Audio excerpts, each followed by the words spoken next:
안녕하세요. 법대로 내 맘대로 박찬계 법무사입니다. 제 영상이 유익하시다면 구독을 꼭 눌러주세요. 오늘 제목은 보행자 신호등이 없는 횡단보도 부근을 운전할 때 운전자의 주의 의무 정도입니다. 이 운전시는 봉고차를 운전하는 사람으로 2020년 4월 8일 16시 30분경 고양시 땡땡 백화점 앞 횡단보도를 통과하고 있었는데 당시 그곳에는 보행자 신호등이 설치되어 있지 않았습니다. 이에 따라 이씨는 보행자가 있을 경우를 대비하여 서행함으로써 사고를 미리 방지했어야 함에도 서행하지 않고 그대로 진행하다가 횡단보도 근처에서 길을 건너는 초등학교 4학년 여학생인 피해자를 뒤늦게 발견했습니다. 이에 이씨는 급히 브레이크를 밟았으나 멈추지 못하여 피해자에게 다리와 무릎에 2주간 치료를 요하는 상해를 입게 했습니다. 그럼에도 불구하고 이씨는 피해자를 구호하는 등의 조치를 취하지 않고 그대로 도주했습니다.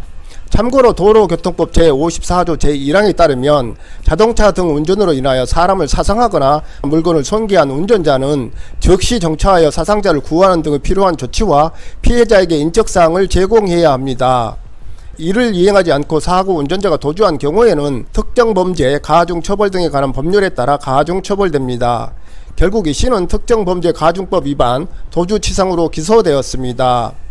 이에 대한 재판에서 제1심은 이씨에 대해 유죄로 판단했으나 항소심은 이씨가 사고 발생을 예견하거나 회피할 업무상 주의 의무를 다하지 못하였다고 인정하기 어렵다는 이유로 무죄로 판단했습니다.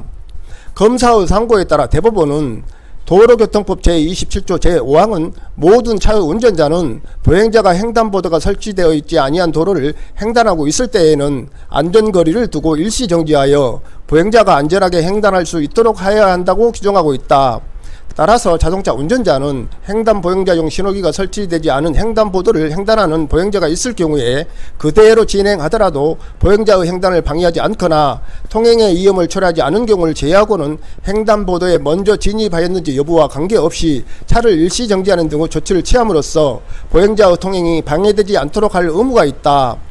도로교통법 제10조 제4항은 보행자는 횡단보도 표시구역이 아닌 곳에서 차의 바로 앞이나 뒤로 횡단해서는 아니 된다는 취지로 규정하고 있으므로 모든 차의 운전자는 횡단보도 표시구역을 통과하면서 보행자가 횡단보도 노면 표시가 없는 곳에서 갑자기 건너오지 않을 것이라고 신뢰하는 것이 당연하고 갑자기 건너올 것이라는 이례적인 사태의 발생까지 예상하여 그에 대한 주의 의무를 다해야 한다고 할 수는 없다. 다만 이러한 신뢰의 원칙은 상대방 교통 관여자가 도로교통 관련 제반 법규를 지켜 자동차 운행 또는 보행에 임하리라고 신뢰할 수 없는 특별한 사정이 있는 경우에는 그 적용이 배제된다.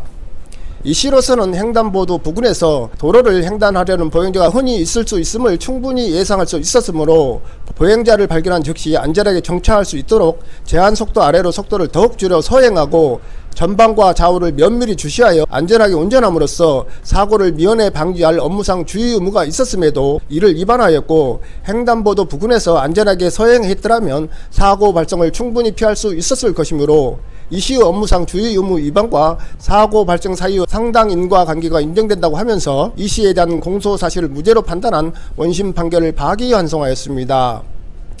여기에서 어쨌든 이씨는 도로교통법이 정한 구호조치를 했어야 하는데 그대로 도주했다는 점에서 죄질이 결코 가볍다고 할 수 없습니다.